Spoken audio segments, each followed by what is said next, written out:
Kua tū te kono he te tuatahi o Matariki Korikori i te taha o ngā kapa haka no Aotearoa, rā ki ngā mautere o tumu te warawaro hei whakamānoa i te tauhou Māori.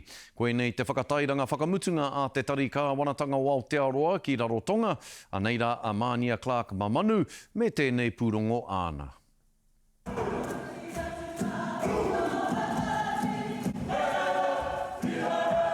E mihi kauwatu ana te poi mai te kapahaka o heke ngā ārangi ki te Maria.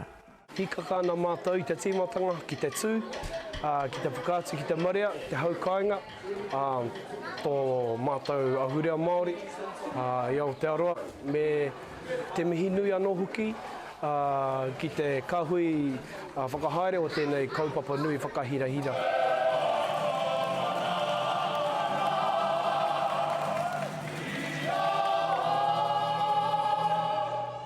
Ko ngā manu tīoriori no te kapa o te mana, ara ko ngā kaihaka mai te pakihi tāpoi o te pātū ki Rotorua e rōreka nei ki te taringa. O ko tō mātou wairua kei runga noa atu hea hai, e a mātou e whakangāhau ana i ngā ariki. Inei, rātou e whakatū i tēnei kaupapa ki te whakanui i a Matariki, maana wati a Matariki. Ko ngā tohunga i te ngahau, mai te rōpū tūhourangi Ngāti Wāhiao e whakamiharo ana i te katoa ki te titi tōrea.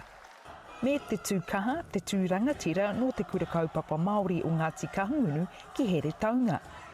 Kia au, hea mea nui, te kone he te utu kore nei, kia whai wahi, te haukainga, ki te matakitaki i ngā mahi a rehia no Aotearoa. Tino meharo a tātou rōpū.